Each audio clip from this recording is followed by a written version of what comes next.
welcome to Bones Collector, and it's that time of year again. Well, one of my favorite times of year. It's approaching October here in a week or so, and I love doing my October or my Halloween games list of the year. I enjoy this. It's become not only one of my most fun videos to make, but one of my most fun genres of board games.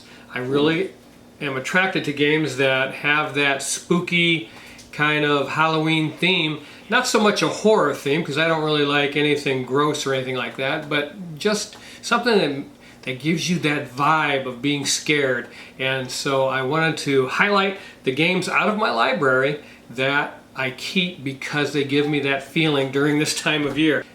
This channel is targeted towards senior citizens because that's what we are. I'm going to show you the games now that we as senior citizens play during Halloween, and I wanted to make sure that I said that and made that clear to you. So the first game I'm going to talk about is a game called Touch of Evil. Now, Touch of Evil is a game that came out in 2008, I believe, and this particular 10th anniversary edition came out in 2020, but I think they're even reprinting the game again. I think I read where they're reprinting the game. I'm not verified that, but I think they are. Because it's pretty difficult to find, you can get this game off of their website, I believe, this 10th anniversary edition. And the only thing that's in here is the base game when you buy it, but it has room for the expansions if you can get your hands on those. Which one of them is hard to find, the other one we were able to get our hands on. So I have this base game in here, and I also have one of the expansions in here, the Coast. So it has two boards that you put down, but we play this game in a cooperative fashion, and we love it like that. It's an outstanding, fun game because you have that feeling you're working with your friends and this evil is after you, and you are just going to these different locations, doing different encounters because it has a lot of cards in it, and it has lots of cards in the expansion so that you have a nice variety in this game and it doesn't get stale. And I appreciate that from Flying Frog Productions. The only negative of this game that I can talk about is it does have some plastic pieces in it that are unpainted, which really take away from the magic of the game. If those pieces came painted, this game would be a 10 out of a 10 for sure. That's the 10th anniversary edition of A Touch of Evil, one of our favorite Halloween games. And when you play it cooperatively, you use a sheet that's, when you roll dice, it's going to give you effects that's going to happen to you. And one of those, I think if you roll snake eyes, the game ends immediately and you have to resolve it right there, do the final battle, and if you're not ready, you're just going to get toasted. And it never happened to us till we played it just recently and we rolled snake eyes. I was like, oh my gosh, that ends the game. And we had to resolve it, and we had enough to win. So that was pretty cool.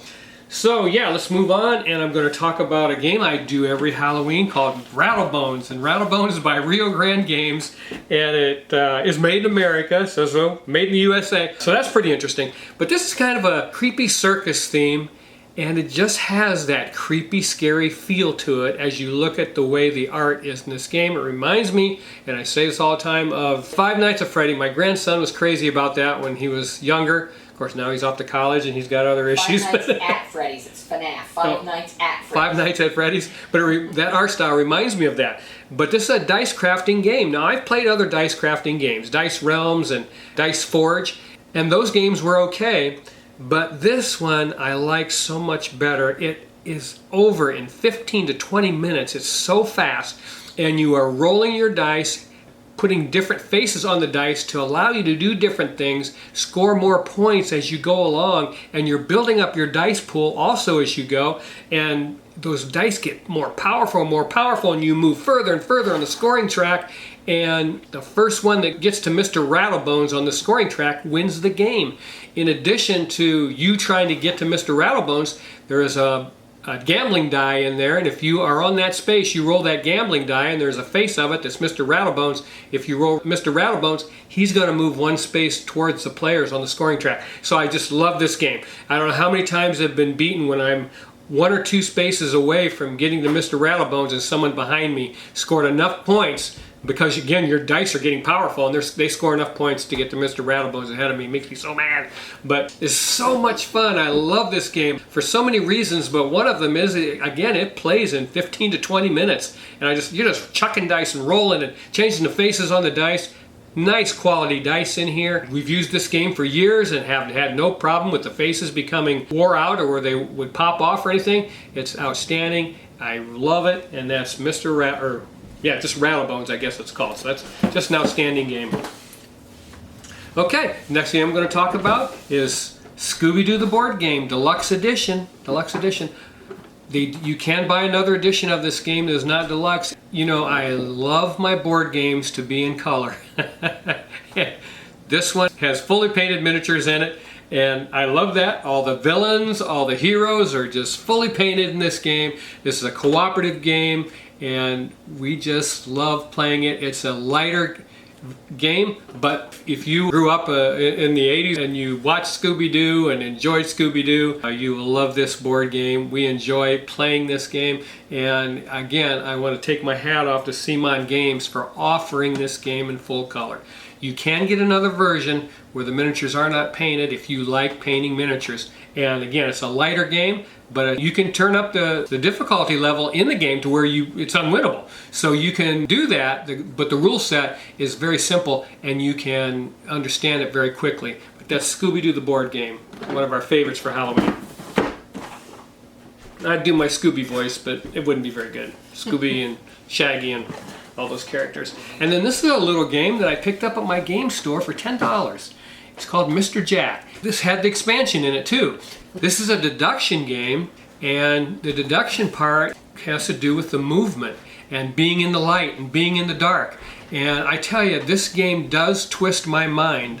When we got it, it took me forever. I'm like, I can't figure out where I'm moving to. And again, you are an investigator, and it's Mr. Jack, of course, is Jack the Ripper. If you're the investigator, you're trying to find Mr. Jack. If you're Mr. Jack, you're trying to escape off of the board, and you're free to go. But yeah, we enjoy this game so much. But again, it took me quite a few plays to wrap my mind around how that movement, or how to deduce where things were on the board in this game. So, but it's a lot of fun. I can highly recommend it, and that's Mr. Jack. And again, that game plays in about 30 minutes, so it's lots of fun. Right, this game came out a few years ago called Horrified. This is the Universal Monsters Edition, which is from my childhood, and the monsters that I like to think about when it comes Halloween time. You know, Frankenstein and Creature from the Black Lagoon, and the Wolfman, and the Mummy are in here. So it's just absolutely so much fun for me, and it's very nostalgic for me. So this is the one that I love. And this uses Matt Laycock's Pandemic system. Thank you, Matt Laycock, for bringing so much to board gaming with Pandemic. I mean, that game has just been responsible for a lot of board game designs that use his system in their board games. So yeah, and this is one of them, and it just has a Halloween theme to it. We enjoy it. Each monster in this game, there's a different way that you have mechanically that they work, and you have to do certain things to defeat them, and you can again ramp this up. It's a cooperative game, and you can ramp up the difficulty by what monsters you choose and how many of them you choose to play against. And you can make it so that you cannot win this game. So we've lost this game many times and we've won it many times, but we love playing it, and that is Horrified. And it was fascinating for me when Horrified came out, because I really shied away from anything that was mass produced, but that game was mass produced, and it's Prospero Hall, who no longer exists. I had some trepidations about picking that game up because it was mass produced, but I was pleasantly surprised when we brought it home and played it. I said, hey, that's a lot of fun. So that's that, Horrified. Okay, this is a game that came out a few years ago called Mysterium. This is for 2 to 7 players. I would never recommend this game at 2-player count. 3 players, okay, and 4 and 5 players is even a lot more fun. But 1 player has to play the ghost. And you have a screen that the ghost is going to be behind, and you have to give clues with cards, and they look just like Dixit cards, and you could probably use Dixit cards in here. Yep. What's happening is the ghost is the person that was murdered, and they're trying to tell everybody who the murderer was, and give them clues so that they can guess correctly who the murderer was. And the ghost can't talk. That's the rub. You can't talk. You have to do it with cards. When they give you an answer and you're like, no, or yes, you know, that kind of thing. My grandkids love playing this game, so I can't get rid of it. 90% of our board gaming is with each other, but we keep this because my grandkids, when they come over, hey, let's play Mysterium, they like to get spooky and freaked out. But it's a lot of fun if you have a situation where you're going to have 3 or more players. Mysterium is so much fun, and we've hung on to it since I bought this game when it was brand new, and we've hung on to it and played it. So yeah, that's Mysterium. All right, another game, and since I mentioned Matt Laycock, let's talk about The Reign of Cthulhu, Pandemic, The Reign of Cthulhu. That's the name of this game. And this was designed by Chuck D. Yeager, and it's based on Matt Laycock's Pandemic system, but it's in that Cthulhu mythos universe by H.P. Lovecraft, and this game plays very quickly, and it works just like Pandemic. So, but again, it's got a kind of a fun theme. You're playing investigators in this game, and you're trying to keep the old ones from awakening, and that's what you do in a Cthulhu game. Once those old ones start waking up, the game gets exponentially more difficult, and you have Shoggoth little miniatures and cultist little miniatures that are green, kind of a glow-in-the-dark color, and the board is gorgeous in this, and it's just a lot of fun to play by Z-Man Games, and it's called Pandemic, The Reign of Cthulhu. All right, another game we played during Halloween, Ancient Terrible Things. If you guys haven't played this, it is so much fun. If you like to roll dice, this game is so much fun. You have a board where you're going to have, I believe, 6 encounters each round, encounter cards, excuse me. They're going to be laying on the board, and those encounter cards have requirements that you're going to have to roll, you know, like a full house or 3 of a kind or 2 pair.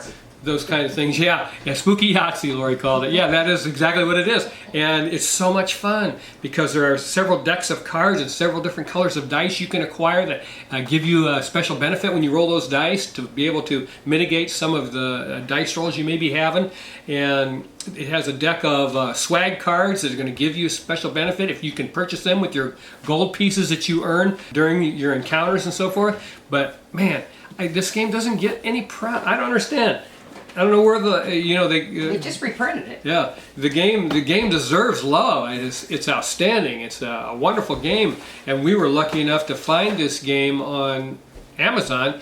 A few years back, Amazon would like blow out games every now and again, and this one was down there for $17. It just happened to be on my phone. I was like, wow, let's grab that. So I picked it up and I posted on Facebook, and one other guy said, hey, thanks a lot, I got it too. And he was able to pick it up. But this game is fantastic and just wonderful. Dice in it. If you like to roll dice in a Yahtzee style fashion, you're going to love Ancient Terrible Things. You try to overcome those encounters or those scary things.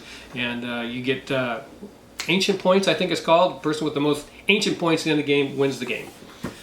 Okay, now I'm going to talk about a game called Dead of Winter.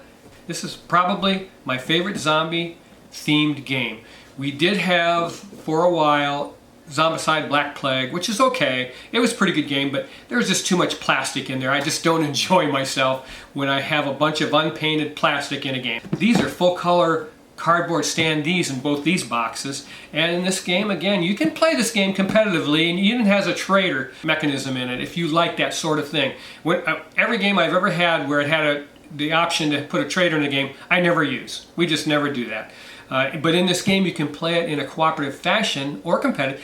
But when you play it cooperatively, instead of having personal objectives, you're going to have an objective card that you turn over, and it's going to be a hardcore version of the objective, and then you're trying to control your colony of survivors and make it through the winter in order to win the game. But it has 2 versions, Dead of Winter and Dead of Winter Long Night. Both are fun. Both are well-published games by Plathead Games. Nicely done. You're going to do a lot of dice rolling in this game. The Crossroad deck of cards that once they trigger, are going to give you options. You get to choose as a colony what you're going to do. So that's so much fun. That's called Dead of Winter and Dead of Winter Long Night. And this is a Euro game that we like to play during Halloween called Witchstone. This is by Reina Knizia and Martino Chiera. And what a fun game this is. And this has a beautiful game board on it, which is outstanding to have. And Reiner Knizia made a game a while ago called Ingenious. And in Ingenious, you're putting these hexes together on a board, trying to trigger off scoring opportunities. Well, in this game, you're going to have a pot that you're going to be doing that with. And you're going to be laying those hex tiles, and the more matching icons you get in that pot, when you put that hex tile in your pot, you're going to be able to trigger that action that many times. So it's so much fun to do that. Yeah, on the board you're trying to do different things, but it has a magic wand at the bottom of the board. It's like Keep Up with the Joneses on the magic wand. So you're trying to make sure that whoever you're playing against, that they don't get too far ahead of you. It has a potion cabinet where you're going to get potions that are going to help you. End game scoring cards. Just so much going on in this game. An outstanding Euro-style game with an interesting and fun theme, and that's Witchstone. Again, I don't think this game gets much talked about. Hey man, Reiner Knizia. I mean, how bad can it possibly be? If you are on the fence about this, try to get it played at your local game store or at a convention, because you will love it. It's so much fun. This game is not too deep. It's probably just a medium complexity board game. It's just an outstanding board game that has a very interesting theme that I think you'll like, and that's called Witchstone. So I hope you guys get a chance to play it.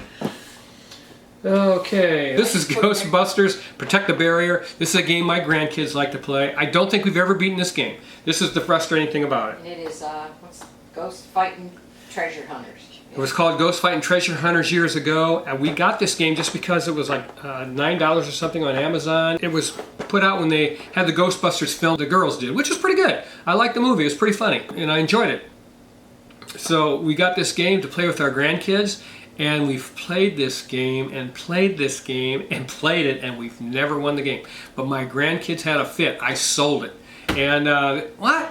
What? You sold Protect the Barriers? I'm like, well, we've never won that game. And they're like, no. We play it on hard. So then, yeah. We do play it on hard. We do play it on the hard difficulty level, and we just don't win it. But it's for 2 to 4 players, and somebody was selling it at the last convention for, again, $9 or something, $10. And I said, get it back, and when the grandkids come over, we'll get it out and play it with them. But that's Ghostbusters Protect the Barrier game. And it's pretty nicely published. It's not bad. I mean, you have a couple of dice that you're going to roll, and Ronan is going to be traveling around the board, and you're going to have these plastic ghosts that you're going to spawn, and these, what are these guys? Hauntings. Yeah, once you get 3 or 4 ghosts in one room, then you got to put out one of these plastic haunting guys. So it's not a bad game. We have fun trying to beat it, and we've almost won.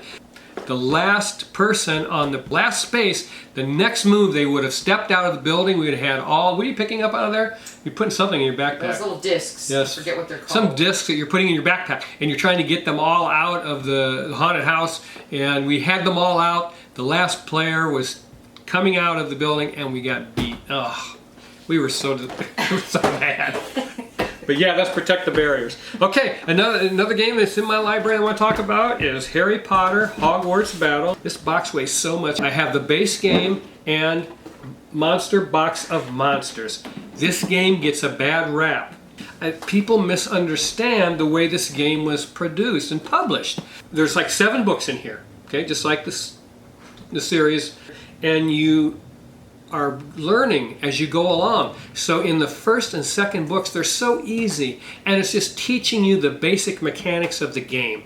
Because when they made this game, they understood, because of the popularity of this IP, that non-gamers were going to buy this. That's just the fact. You know, Harry Potter is so popular, if it has Harry Potter on it at that time, people were going to buy it. And I'm sure they sold this game to people who did not have any idea how to play modern board games. This is a deck building game, by the way, and it's cooperative. But if you play the first book and the second book, I've read comments on Board Game Geek, well, we played the first 2 books, that game was so easy, we're not going to play it again, we sold it. Well, it gets exponentially harder as you go along. And in the right circumstance, you can get beat so fast in this game that it will frustrate you. Because some of these villains are cruel. They are ridiculously hard. Bellatrix, Barty Crouch. I mean, if they come out, because you're going to have 3 villains at any one given time in the later books, And if the right 3 come out, you are absolutely fighting for your life from the very get-go. We do have a house rule in the base game that I want to tell you about. In the market itself, you have 2, 4, 6 or 8 cards, I can't remember, maybe 6 cards visible to you, and you are acquiring coins to be able to purchase them. Now when you are taking cards from the stack of the market cards and placing them face up so you know what you have the ability to buy, if you have light cards in the market, we stack those. It's a must because this game needed more homework done on probabilities of cards, because this deck, as you play through the books, gets thicker and thicker, and there gets to be a lot of cards in that market deck. And if you are not blessed with some of the right cards coming out, you're going to be hurt. And then in the Monster Box of Monsters expansion, we use 2 house rules. In the Monster Box of Monsters, the game introduced detention cards, and what those do is just clog up your deck. So you're trying to build a deck and make it as powerful as you possibly can, and these detention cards are going to be given to you after a few times playing through the Monster Box of Monsters expansion. It can be overwhelming, those detention cards, and you can't get rid of them unless some of those cards in the market show up that say you can get rid of them. But if that doesn't happen, you're screwed. So we employ a rule where you, for 3 money, you can pay your way out of one of those detention cards, out of your hand or your discard pile. So $3, and that's hard to let go of $3 in this game, let me tell you. That's still a tough decision because you need that money to buy more powerful cards as you're building your deck. And the second house rule we employ is in the Monster Box of Monsters expansion, you randomly choose your villain deck. So by random I mean we put Crab and Goyle, which is probably the easiest villain card in this game. We make sure that Crab and Goyle are in our villain deck. And you're still going to lose. We lose half the time still. And you want to lose, okay, because you want the game to keep calling you back. It's so much fun. We have a great time playing this game. It's a nice publishing job. You got big chunky dice in here, and the cardstock is fine, and the board is fine, and everything about this game is pretty well done. And I mean, it's not linen cardstock, but the cardstock is fine, so we sleeved it because they do have backs that are solid color and they will start to wear down. So we sleeved all the cards in our game, and I have the expansion in here. This box is very heavy. There's also another expansion called Potions and Charms that we played our way through it, but I just felt like that added to the length of the game. So anyways, that's it. I always take get a little bit long-winded when I talk about this game because people misunderstand it. It is designed to be easy at the beginning and hard at the end, and a lot of people missed that in the introduction of this game. So yeah, that's Harry Potter Hogwarts Battle, a cooperative deck building game. Alright, next game I'm going to talk about is another cooperative game called Dead Men Tell No Tales, and I love this game. It has a dungeon crawl feel to it, and on this ship that's burning and it's like an inferno, and you're doing sword battles with skeletons and ghosts, and you're just fighting your way through this ship that's on fire trying to survive. And you have an action point system that's so interesting and fun in this game, and you can give your action points to the other players if you don't use them, and sometimes it's very strategic to do that. I enjoy that about this game. And it's so much fun. We even have the expansion, which I've not played, called Kraken, or just the Kraken? I think it's called the Kraken or something like that. But this game, folks, Yes, the Kraken. It has dice in it that are going to be in different rooms, and those dice, you have to keep the value of them down, because if the value goes up to 6, it explodes, does all kinds of damage, and wreaks all kinds of havoc on the ship. There's so much to love in this game, and again, it's one of my favorite games to play during this time of year. We've played a couple of other games by Kane Klenko called Fuse and Flatline, 2 dice games, and we loved both those games, didn't we? We liked them both. Yeah, they were both very good games. Fuse especially. Fuse is it's a real-time game. The grandkids like Flatline. Yeah, Flatline, did they? Oh, okay. Well, I mean, but we have neither of those anymore. But they were both fun, well-designed games. If you have those, hey, I can see why you have those. But the same guy designed Dead Men Tell No Tales. And if you like this kind of game where you're laying out tiles like a dungeon, but it's actually a ship, and the thing is on fire, you're scrambling around trying to keep dice values down and uncontrollable, and you're running and battling from these. You've got little skeleton head crews that are just cute as can be, and the component quality and everything in this is fantastic. It's so much fun to play. That's Dead Men Tell No Tales by Kane Klenko. A game we just got the last convention, Die of the Dead. I had never heard of this. Lori said, "Hey, you ever heard of this Die of the Dead?" She was, going through the virtual flea market, and I said, "No." And she showed it to me, the picture of the box, and I said, "Well, I like the looks of it. I don't know what this game is about, but I like the looks of it." And this game is so much fun, isn't it? We love it. If you like dice. Yeah, you have to like very that. dice lucky. And it's a game you can play in 45 minutes. It's competitive, so it's from 2 to 5 players. It says 14 and up. I don't know why it says that, but because there's nothing. Well, if you say below 13, you have to do special stuff to make it for kids. But this game is fantastic because you have these coffins that you're going to put dice. First of all, you have these action tiles that are going to be below the coffins, the 4 coffins, and each one of these action tiles, depending on what you choose to do on your turn, does something different. And you're going to shuffle those coffins around, and one of them is putting dice in the coffin themselves, and then once it moves from the first position, these 4 coffins, once it moves from the first position, you put the lid on it. It's got the lid off in the first position, and then the other 3 have the lid on. So as they get shuffled around, because they're changing positions depending on what action you choose, you're like, okay, how many dice did I have in that coffin? I don't remember. and so it becomes a memory thing. But wonderful dice quality. I mean, these D6s are, and they're customized dice. They have these skulls on them. On the one side, on 2 sides. Okay, on 2 sides they got the skulls, so you have some custom dice in here. So much fun to play. I'm glad we picked this up. I think we paid 25 bucks for it, so I thought that was pricey. When you're a senior citizen, 25 bucks is pricey, man. I love this game. It's one of our favorites now for Halloween. I want to get it out right now, just looking at these coffins and play it because we had a good time doing it. And then on top of that, the way you win this game is you have to climb this staircase that you're going to put your dice on. The coffin that's in the 4th position says you can ascend 2 dice if you win that coffin. And the way you win the coffin is to have more of your dice, higher value in there. And if you win that coffin, when you take the lid off, then you get to ascend 2 dice or whatever, and you can put them on the staircase. And there's special spaces on here that give you other benefits as you're climbing and ascending the staircase. And the first person to put a die on the top wins the game. So hey, how fun is that? That is so much fun.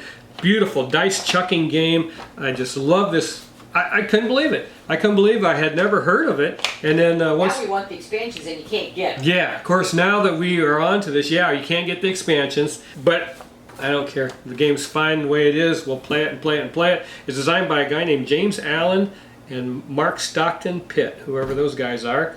Published by Check 8 Games, something like that. But yeah, Die of the Dead, if you can come across it like I did, for 25 bucks, it's fun to play. And it's this time of year that you want to have those kinds of games sitting on your table. An interesting theme, lots of dice, lots of fun, and that's Die of the Dead. All right, let me talk about this game here. Tiny Epic Zombies. Tiny Epic Zombies is a zombie game that we had owned, and we played it with my grandson, and he loved it. And for whatever reason, I don't know, we were in a purging mood, weren't we? Yeah. It happens. We got in a purging mood and we sold it. And, as the years have gone by, I'm like, well, you know what? we haven't had a game where zombies are in a mall. Because that's where you're at in this game. You have a deck of cards in here, oversized cards. 9 of them are the mall cards. And they're double-sided. Every card in here is double-sided. And the mall cards, you're going to put down on the table, and you're going to move around the mall killing zombies and so forth. This game can be played 5 different ways. The way we play it is cooperatively, but it can also be played solo, which is, hey, great for my solo friends out there. A lot of people like that. But we were able to pick this up for 20 bucks. I just took the shrink off of it before the video. It's got some cool components in it, and there was a couple of expansions in here, like a police dog. And it's got a motorcycle and a motorcycle and a police car. Sorry about that, battery went dead. Too long-winded. But I'm getting too long-winded, Lord said. But I like talking about these games, these Halloween-themed games. I really like it. But Epic Zombies is just a lot of fun. But we like to play it cooperatively because I don't want to run from zombies in a mall by myself. I would be too scared. I want to do it with my friends so that we can just slice these guys up and do away with them. But that's Tiny Epic Zombies by Scott Almes, and he's done a whole series of Tiny Epic games. I'm sure if you're in board gaming, you're familiar with them. Published by Gamelin Games, and yeah, we got that back for Halloween. Next game I'm going to talk about is Tales to Amaze. This is a cooperative adventure board game. It's after the Unmatched series, if you have played this. And a lot of people played this and loved it. And then after a bunch of these different units came out, they published this unit and made it cooperative. I would have never played the original Unmatched. I had no desire to go, it's a head-to-head battler. Sometimes those are fun. I didn't care for this one for some reason. But once they offered this cooperative version, I said, hey, that looks good.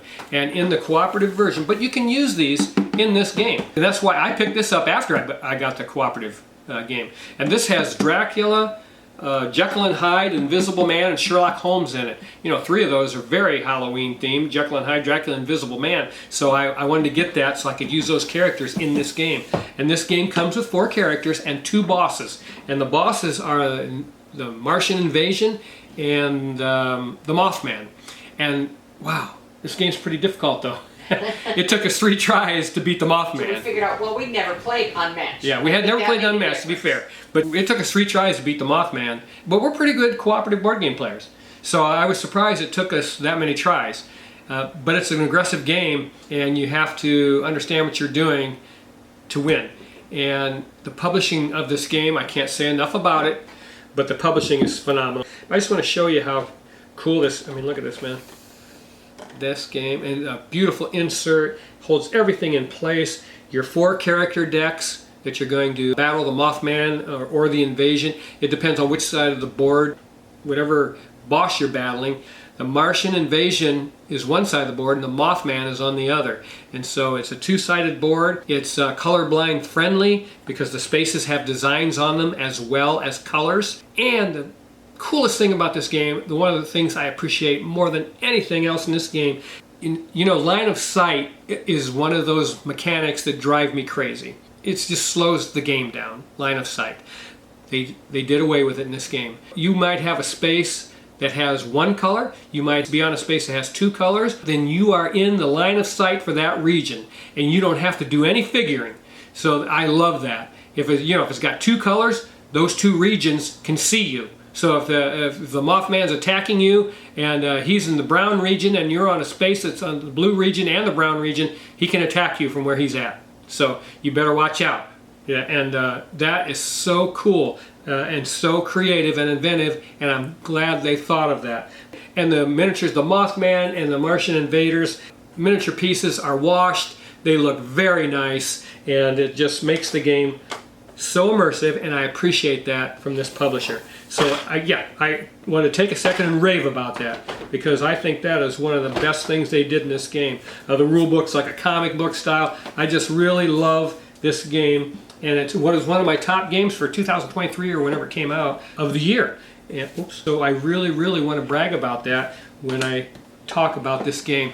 It's a lot of fun. You have a deck of cards for your character, and you're going to be responding and trying to attack whoever the boss is, and the boss is going to have minions that are going to come after you, and that's where we get beat. Those minions are tough, but it's such fun to play, and that is called Tales to Amaze, Unmatched Adventures.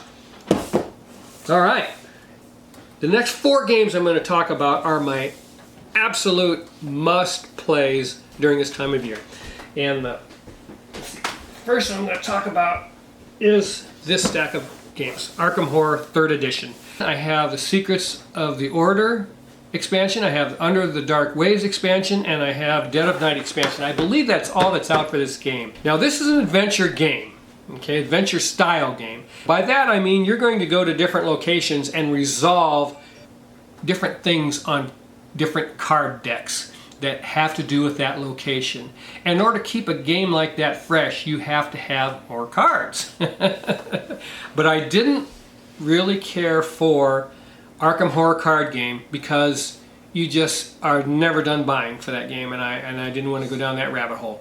But this 3rd edition, this Arkham Horror from Fantasy Flight Games, I really was intrigued because I had played the 1st edition of Arkham Horror, did not like it at all. So I got rid of it. I sold it and sold my Arkham dice with it, which was really stupid. Yeah. I let them go in the game, but I had no idea that now you can never get those. And I mean, people are charging $80 for 6 dice. It's absurd. But hey, that's another topic.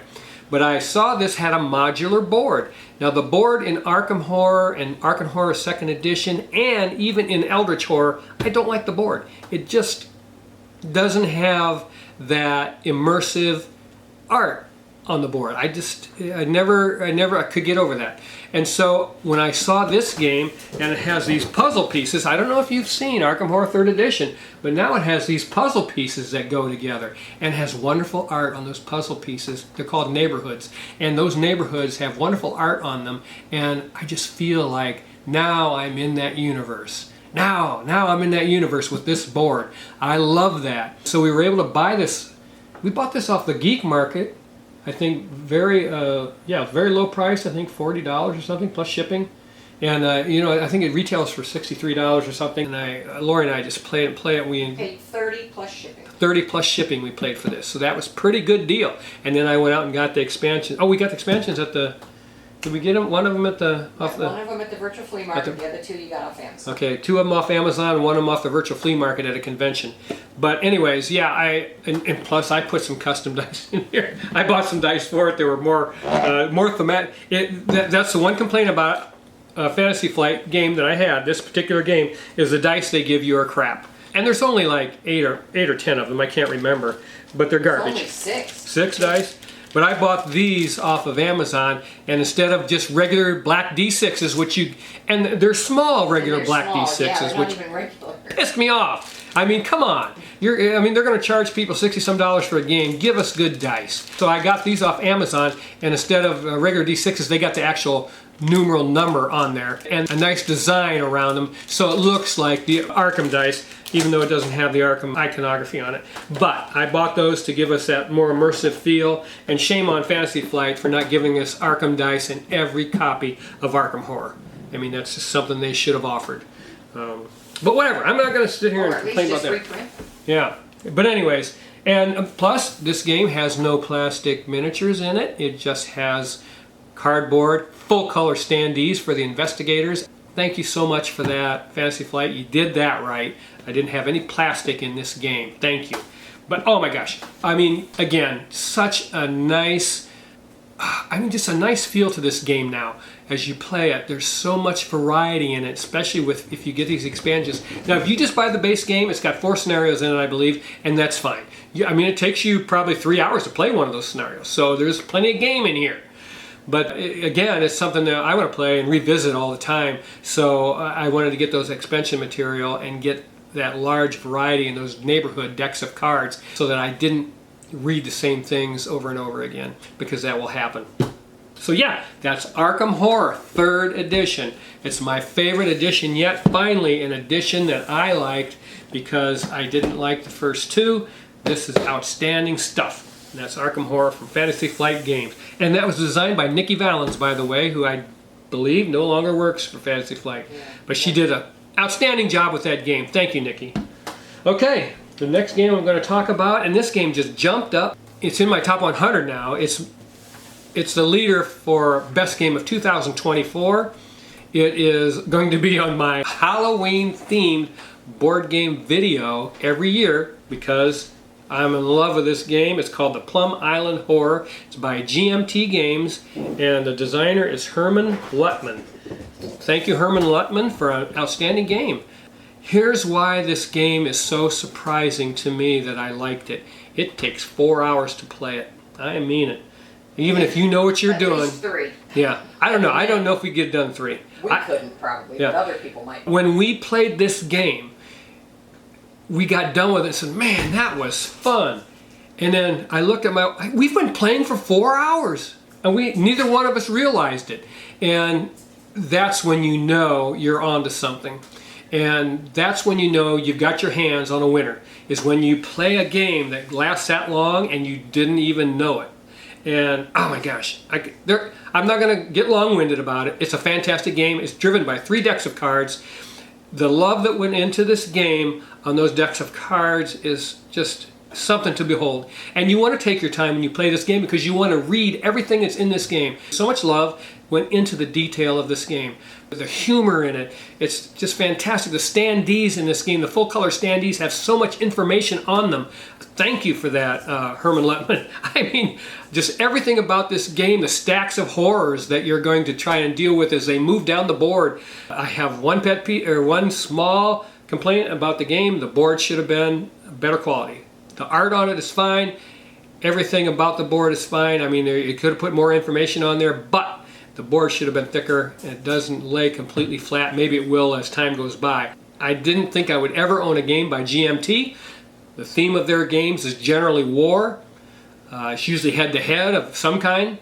And in this game, you're playing cooperatively to defeat those stacks of horrors that are moving down the board because a big storm came into this island and loosed all these chemicals that turned people and things into monsters. Again, I could go on and on all day about this game, but I love it. The dice quality is fantastic in the game.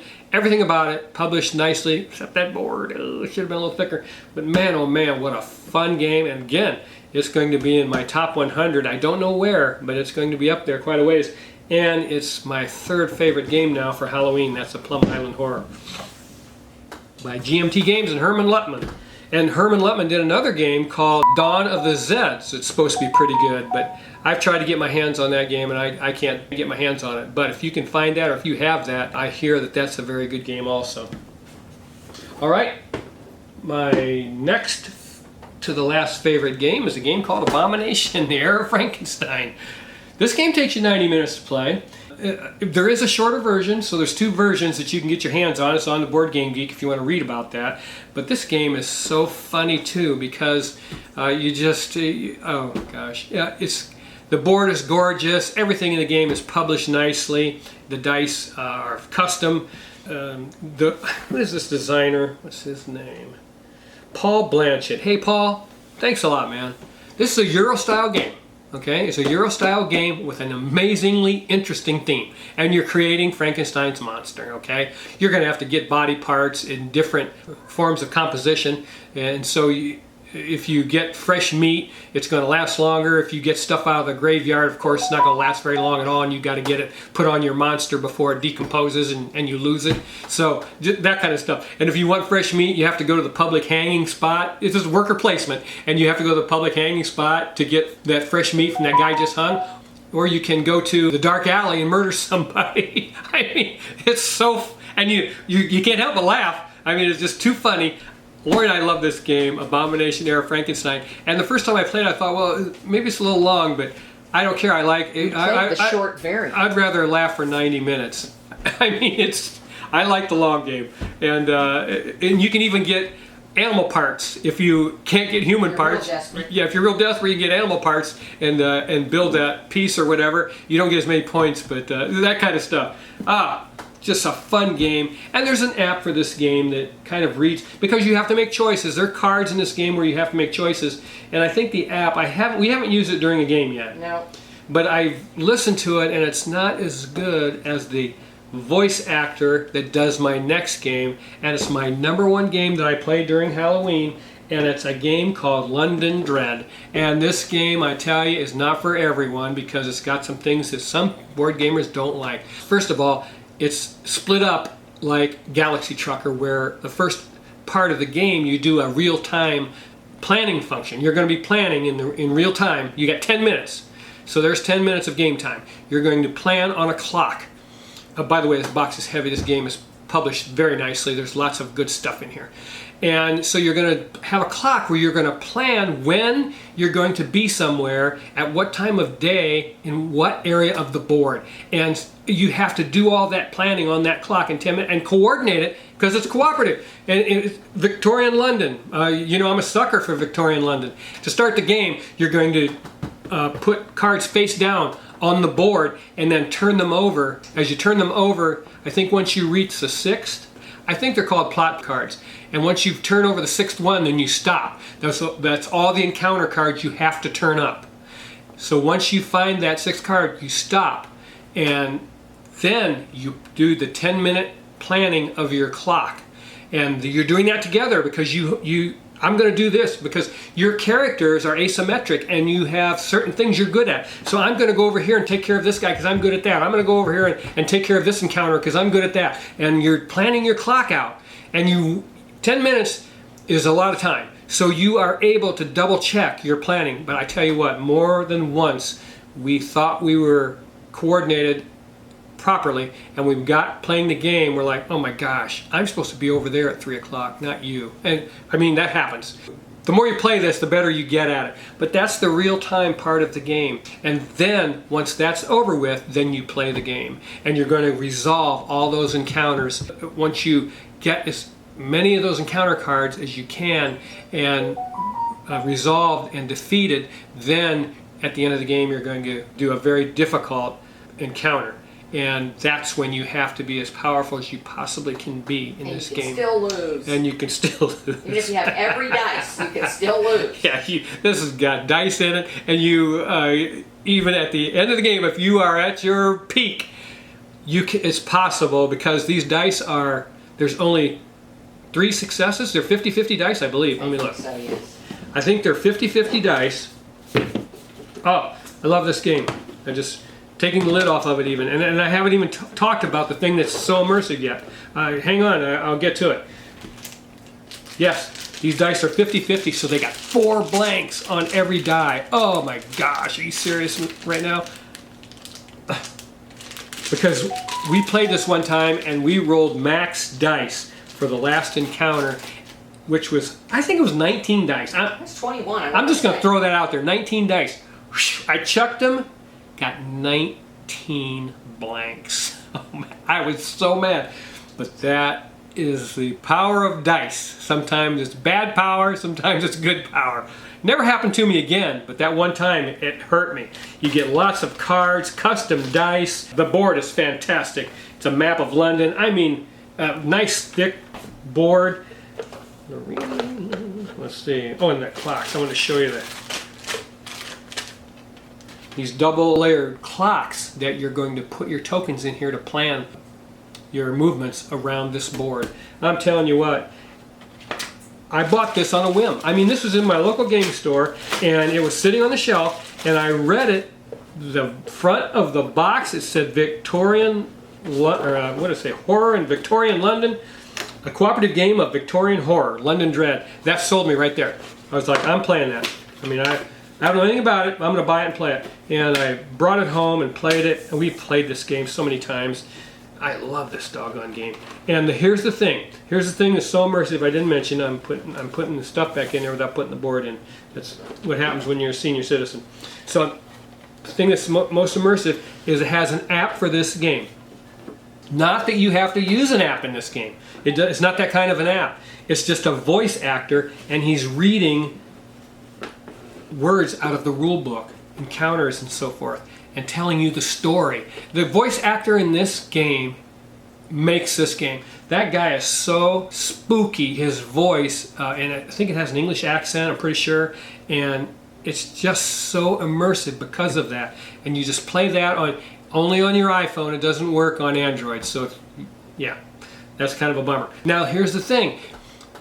You don't have to have that app because the passages are in the rule book. You can read them yourself, and you don't have to. Sound effects in the back. Yeah, but yeah, he's reading it, and his voice is so powerful, and You can hear the sound effects of horse hooves on the brick roads of London. I mean, I'm telling you what, this game is fantastic because that's my #1 most immersive, most thematic game that I play during Halloween. And that is called London Dread, a game of Victorian horror.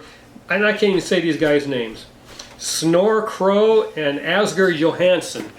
And I think Miniature Market was blowing that out recently for like $26. And I just wanted to shout it from the mountaintop. You guys, what are you playing? Grab that game. It's awesome.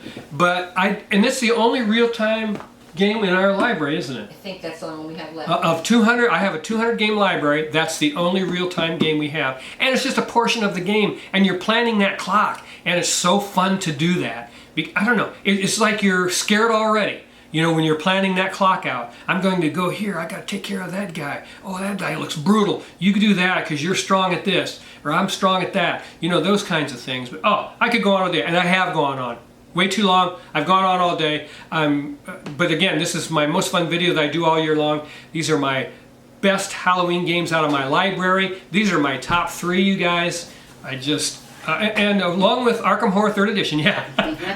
Lori's going to bring it over. So we'll go 4. Yeah, my Arkham Horror 3rd Edition also, because I love that. But these are my 4 ones that when I think about playing them, I don't know, I get that glazed over look in my eye. I can't think of anything else. But I hope you get a chance to play some of these games. I hope you have fun during this Halloween season playing board games. I don't know, there's something about a Halloween board game or a scary board game that's just so much fun. And so, yeah, I love every one of you. Please take a second and give us a like on our video. Again, this is a channel that's targeted towards senior citizens because it's just as important to exercise your mind as it is your body, and this helps you do that as you get older. So you young people out there that happen to catch me on YouTube, think about that as you get older. Hey, let's have a few board games and make sure that we keep our minds well greased. Hey, see you the next time on The Bones Collector. Subscribe, please, and I love every one of you. Have fun board gaming during this trick-or-treat season. Bye-bye.